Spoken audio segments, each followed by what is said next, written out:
recording.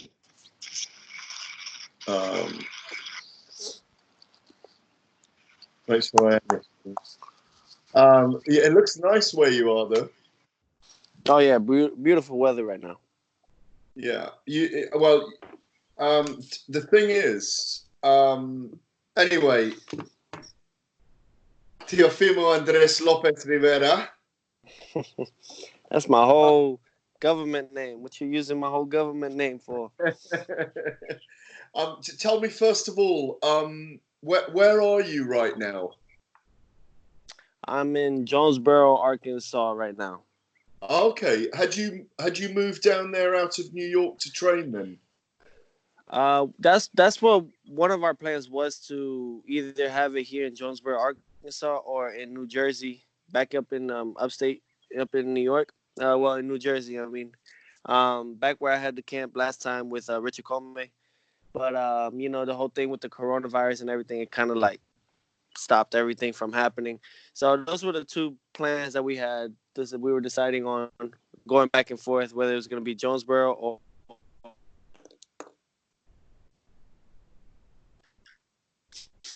Can you hear me? You just faded out a little then. But so tell me about your movements. Have you been in New York recently as well? No, I haven't been. So you've been there several weeks, kind of out in the countryside, yeah? I've been out here for like a good month now, yeah. Yeah. So I told my wife we had to leave out here. We had to go out here because with the whole coronavirus, I feel like New York was gonna get hit real bad, which it did, and luckily we were able to get here before then. Because I can't catch this. If I catch this coronavirus, it goes after the lungs. Me with asthma, that'll damage me and probably even cause death. No, you must stay very well. You said the first thing you said before I started recording was that you feel fucking fat right now. You don't look fat. I am though. Like, I'm filling in. Don't get me wrong. I'm probably like filled in, but nah, I'm fat right now. Like, I know me. I know my body, like my father does, and perfecting athletes does, and everybody knows my body now. So I know my body. I know I got to start getting back. And during this time that we are quarantined, pretty much, even though I'm outside, um, just those things like that, just trying to work out and just make sure I drop that weight, Epsom salt baths and stuff like that. I think that will help me reduce all this that I have going on right now. Tell me about New York. You must have a lot of friends and a lot of family there. Are there any stories to tell us about people who aren't well or things you are hearing from there? Well, in New York, I mean, like, thank God none of my family members, as in like cousins and stuff, I haven't been they're not infected. So that's good news, but New York right now is really, really bad, and I had to move out. I had to come out here for the meantime until things settle down over there, but it's not, it's really bad. We just got hit by a tornado, an EF3 tornado, on Saturday, on the 28th of March. So just this past Saturday that happened. Luckily, it only affected the backyard, for the most part. But, luckily we're okay. Oh, wait, let me see. I turned it off. Let me see if I can flip this. There you go. See, like the fence, everything, that right there. Oh, wow. Over there is all bad. And you have parts over here. We had to throw some parts. The trampoline was gone. You got parts over there from a plane. You got this whole house. You got shingles gone. I mean, this is nothing though. There's people without a house right now, with homes without a home. We got hit by the edge of the tornado, just the edge, and look what it did. And we saw it coming towards us. It was really bad. It was scary. What? So was it at night? Was it in the day? What do you do? Do you hunker down? Do you have a bunker or something in there? We found, like in the center of the house, there's like a closet that you hang your coats, a coat closet and stuff. And we just all hid in there. We just all was there. We brought a mattress over, and we prayed for for health and the best, safety and stuff. We just prayed that it wasn't gonna hit as hard, and luckily it didn't. I mean, there's people right now that have no houses. I mean, half their house is gone. Like the roof is caved in. I mean, it's scary. If it wasn't for this coronavirus, for everyone staying indoors, there would have been like a lot of fatality deaths right now. Wow. Um, Yeah. Look, you're only 22 years old. You put on a brilliant performance. You're one of the rising stars of the sport. Yeah. One of the rising stars of the sport. You are now the IBF champion after last December. Can you believe, after that amazing performance, that just a few months later you're having to play this waiting game, Teofimo? Yeah, man, it sucks. I become world champion. I came in like this feels like the world's about to end. Yeah, I mean, it sucks. It sucks, man. I mean, but hey, it happens. You know, um, we never we you can't predict these things. You know what I mean? So I mean, it happens, and you just gotta. That's why it's always good. Save your money, invest your money. Don't spend your money. Don't spend your first check that you make that's big on stupid stuff. Because eventually you're gonna need it. I'm good financially. You know, I'm good for this whole year. Leave me this whole year, I'm good. Even the beginning of next year. So I'm not stressing in that department because you got to make sure you take care of your money, make sure you're right with it. Um, and just in case for things like this to happen, it is stressful. It's frustrating because there's a lot of fighters. Um, as of all of us, all athletes right now, we're all unemployed. You know what I mean? I mean that's all around the world too. And for those that don't even make the money that I'm making, or the other top dogs that are making, right now, top champions and stuff, just to know what they're going through right now is, I can't imagine, So I've lived through that, been through there. I spent my big check before, and I learned from my mistakes. That's why you live and you learn, and then you just grow from that. You learn from your mistakes, and then you get better from it. That's why luckily I'm okay and blessed with this. What have you got So set up there? It's just you and your wife there, yeah? no, no, no, no, no. Right now we're staying at my sister-in-law's house, and here in Jonesboro. So right now we're staying with them. My wife wanted to stay in New York, for those reasons. She didn't want to be a bother to her sister. She wanted to stay indoors. She wanted to stay in her room, in our room, um, in the bed, and just in her mattress and sleep in her bed. Because that's her comfort. But I just felt like it was best if we left New York because I felt like it was just gonna get worse, which it did. And I felt like the chances of me getting the coronavirus would be higher. The Correct. chances would be high. And then what happens is my lungs are already not as strong as everyone else's because I have asthma. Then this comes and attacks my lungs. Who's to know if if I'm gonna be able to beat it because I'm athletic, or this is gonna scar my lungs for life. And every time I fight now or do something activity wise, it's not the same anymore. And then I'm disabled, you know. And there goes my whole fighting career before it starts. So So what have you you got? know, What have you got set up there that you can train with? today's gonna be my first day. Honestly, today's gonna be my first day back. So my brother-in-law's sister's husband. Okay, all right, Yes. yeah, yeah, yeah. So his sister's husband. Uh, well, yeah, her husband. He has a treadmill because I went to their house yesterday because they got hit, but they didn't get hit as bad. But all these other houses across from us just destroyed, and I mean, we live in the beginning of the block of the houses, like the beginning of the block, and I'm talking about like halfway at the end. Halfway at the end is all destroyed. All those that could have been us, but anyways, so he has a treadmill, he has a bench press, he has he has pretty much the roller, the push-ups, everything that you could think of. And my brother-in-law, he has a boxing bag and stuff. So that's just what we're gonna do now. Today's our first day. We're gonna start at 6 p.m. and just keep it going from there. And then I'll just start trimming down. Right now I'm like a good 160, so I need to bring it down. I'm too heavy. If this keeps going and I don't do anything, there won't be no Loma fight. There won't be me going at 35. I might go to 40 right away because of that weight. So me and my father, we talked about it, and we made sure that we uh we were in the same page, and he said at least hit 148, 149, and then that'll be enough because you're used to doing that. And I'm like, yeah, I know. He's like, just these 10 pounds and that's it. I was like, I am. I was like, yeah, I'm fat. I'm fat as shit right now. But fat by civilian standards, not by boxer. Not fat by civilian standards. You mentioned Vasyl Lomachenko. Have you had any conversation with Bob Arum since everything went to lockdown and there were no events? No, I haven't spoken to him.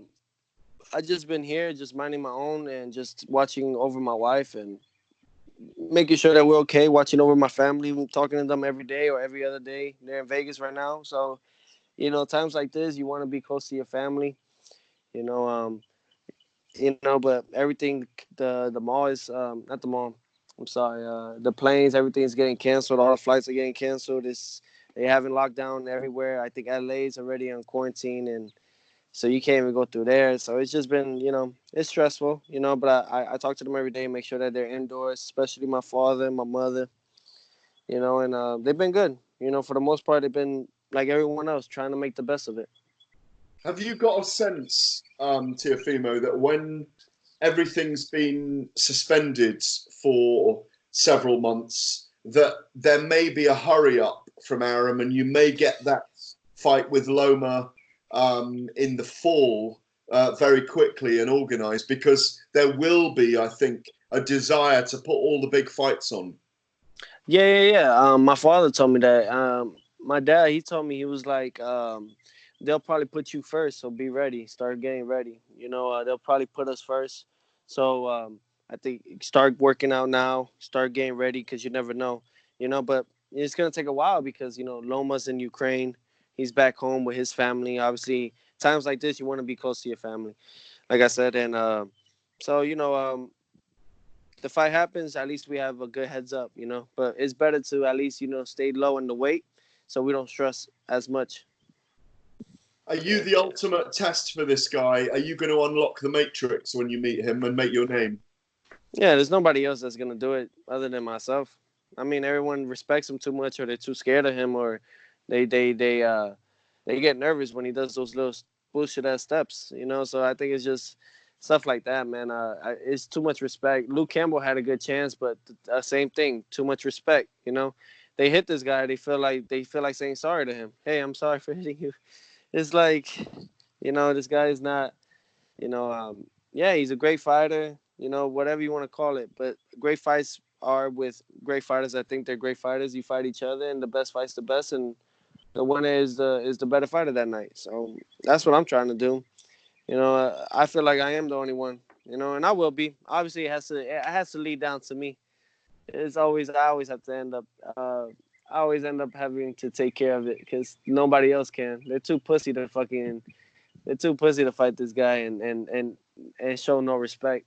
The moment you show no respect to this dude, like Salido, he showed no respect to Loma. Obviously, Loma is a different fighter than he was when he fought Salido. But same thing, it doesn't change. If you show no respect to a fighter, it changes their whole demeanor. It changes their whole way of coming into that ring. Because you're like, oh shit, why you not respecting me? All these fighters I face, they all cover up when I do this. They all throw jabs, but they're running away from the jabs every time they throw. Why are you not? Oh shit, he coming to fight, and then it changes their whole mindset. Whether he wants to fight, fuck it, we bring it on. He don't want to fight, I'll bring the fight to him. So, have you had that opportunity to feel that and let him know that when you looked in his eyes? I haven't looked at his eyes. Nah, we haven't locked eyes at all. But is he going to know it clearly when you get to do the face-off before as things are announced? Fuck yeah.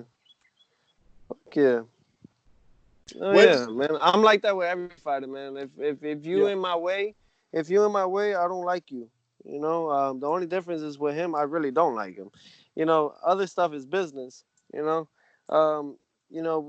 all saw what I did to Diego Magdaleno, and I didn't like him. For saying some disrespectful shit. And obviously, at the end, I shouldn't have did what I did, but I let that get to me. But I learned from that. But yeah, when I don't like somebody, it's even worse for them. But what is it, Teofimo, that you actually don't like about him? Just feel like he's an arrogant son of a bitch. And I hate that. Me in general, I've been around celebrities. I've been around certain people, man. I just hate people that act like their shit is don't stink. And on top of that, they just feel like if you was to talk to me, they just feel like you're not in my level. You're not in my like. They look at any human being, other if they're not celebrity top people. Like there's certain people like that. Now I'm not saying everyone that just believe that like they're peasants. Don't talk to me. Who are you? So I think I found that mad disrespectful. I think we all bleed the same and everything. So I keep that always in my head, in my conscience. I don't treat nobody different. I may sound like a piece of shit, arrogant asshole when I'm fighting and stuff like that, but that's just me promoting fights. You know.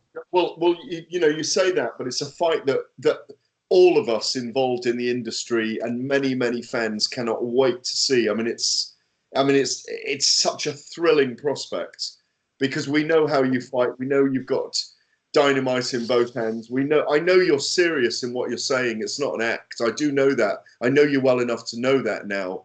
I've been around you enough times. I know you utterly believe in yourself. You utterly believe in your own ability. When you Yeah. beat Lomachenko, are you not bothered about the Gervonta Davis, the Devin Haney, the Luke Campbells, all those other guys in this division? Will that be enough for you to go up then to 140?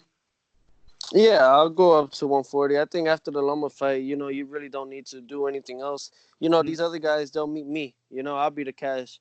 I'll be the cash cow. I'll be the guy. I'll be the A side, whatever you want to call it.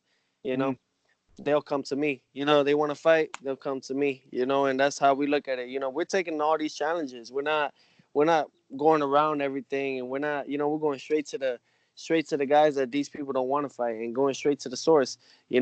We trying to be the best out there. The greatest out there, and that's making fights like this happen. Fought a world champion, beat a world champion the way I did, Richard Coleman, going to Lomachenko, the guy that everyone is saying he's pound for pound, the guy that holds 3 belts, the guy that no one has ever seen, I don't know, move the way he ever did. And you know what? We're going over there and we're gonna show him, hey, this is how we do it though, and we're gonna take over. So I think we don't hide. If we talk our shit, we're gonna back it up. That's how I was raised with my father. My father raised me like that in New York. I was born in New York, and that's just that right there. You get that from them. And shout out to all my New York people right there. 718. Sunset Park. My whole family, everything. It's just stuff like that. I just have it in me. I look at it like this. I just can't. If it's a challenge, I like to challenge myself and be like, I know I'm the best, and I know I could beat this guy. So let me challenge myself. All right. Everybody thinks that it won't go that way. I love to prove the doubters wrong, and I love to prove myself right.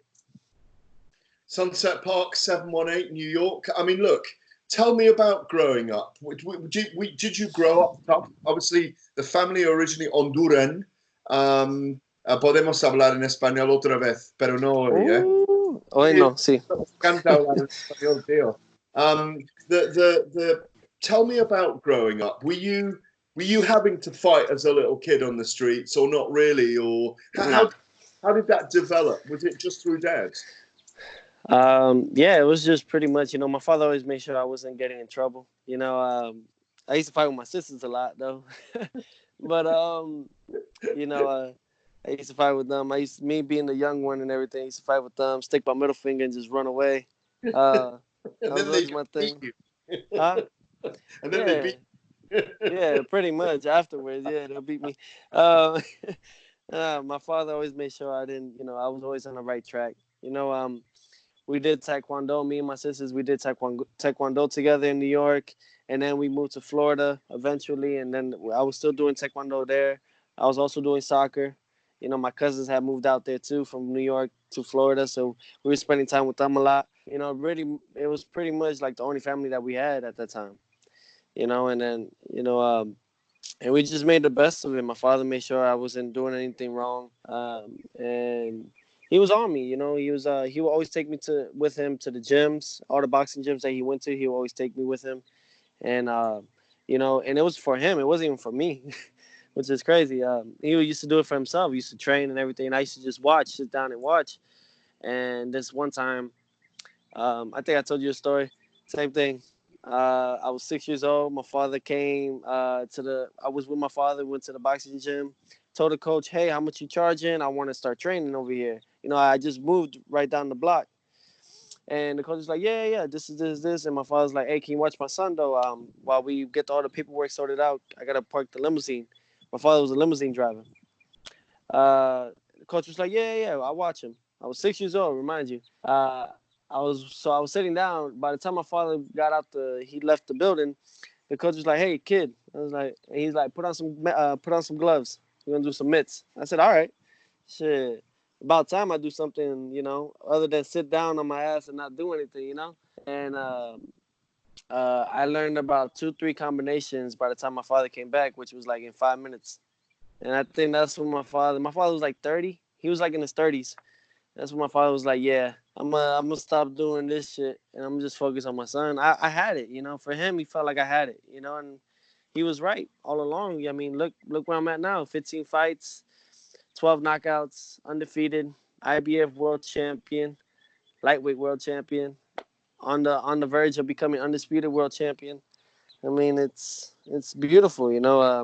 I think for everyone out there, that's the main thing that's beautiful is that as long as you believe in yourself and you believe in God and you believe in faith, I think you'll go a long way and you'll end up changing your life where the thing that you love the most ends up paying for all the stuff that you need in this world.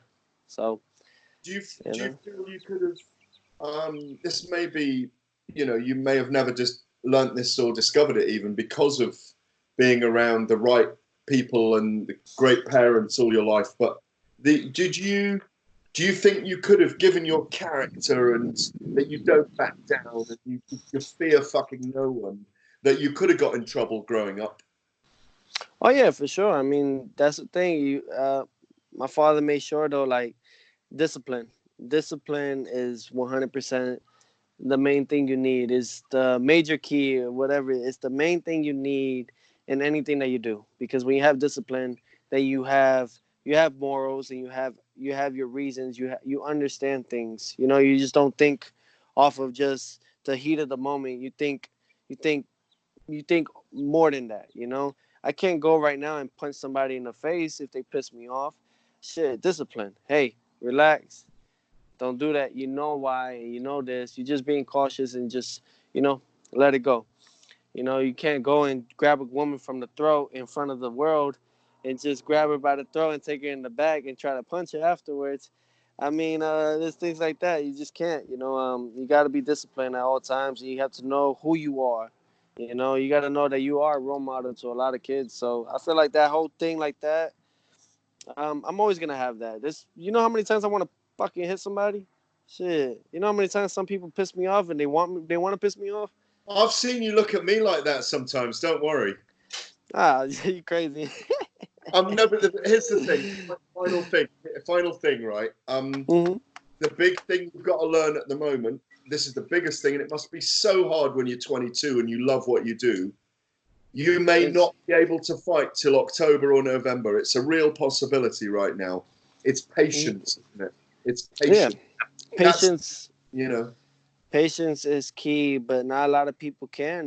When it's times like this. I mean, when it's times like this where they're still charging you rent, they're still charging you bills that we all live by around the world, and they're charging you that when there's people not working, you're gonna end up seeing mayhem. You end up seeing people stealing. You end up seeing riots. I mean, over there in the UK, I'm pretty sure they canceled all that stuff for you guys. Um, you know what I mean? Over here in the United States, we're getting a $1,200 check. Yeah. That's for the rest of this whole pandemic. Me, I'm not for myself. Money, I mean, for us, I'm good. But that's me. We're talking about someone that gets paid somewhere from $500,000 to $1 million right now. This is not everybody. This is not everyone. So what do you expect? What do you expect when you're getting a $1,200 check? What is it gonna do? Really nothing. That's probably enough just to buy for food for 1 month. It's going to Feeding make the, you desperate, Teofimo. It's going to it's gonna make make you and that's desperate. what I say. Like that patience and everything is gonna end up wearing away from a lot of people, Mm. not just athletes. I mean, it's just around the world. It's just gonna here in the United States. I mean, take away everything. Take away all the bills for this month. Take away all the bills for next month until this thing goes away where people can start working again. People lost there's 115 million people without jobs in the United States right now. Who's to know how much in the UK? Who's to know around the world? I mean, this is bad. This is really, really bad. And I think they're making a mistake by having everyone just give them a $1,200 check. And, I got to call. Because my lease is up in New York. And I'm not even in New York right now. My lease is up. I extended it for 6 months, which is already, this is in May, it'll be 6 months already because I extended it. I got to call them today and tell them, hey, listen, I can't pay. I'm not going to pay. I'm unemployed. My wife's unemployed. And there's no reason to pay. At times like this, I'd rather use the money.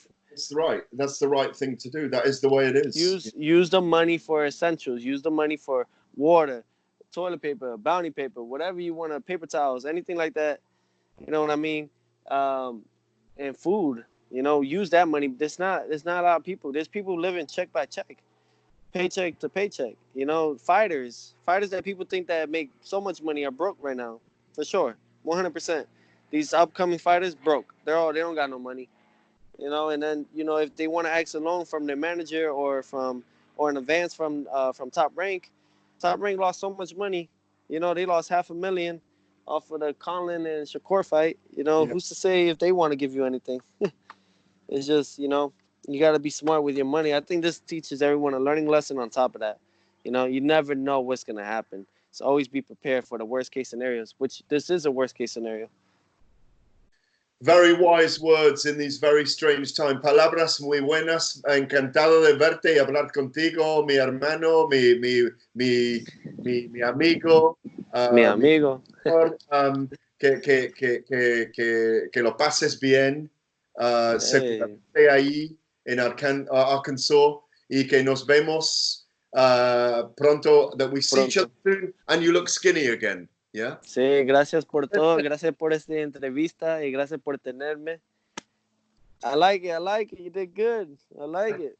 Yeah, you did good. Pronto, everything. That's good. Yeah. Next time you see me, I'll be more slim. I have more of a six-pack and stuff. Listen, thanks so much for the time. You take care of yourself and your family, and I'll speak to you as well. Primo. You as well. Stay safe, and yeah, man. Wish the best for you and your family and your loved ones. Cheers. Bro. Great to see you. Cheers. Cheers.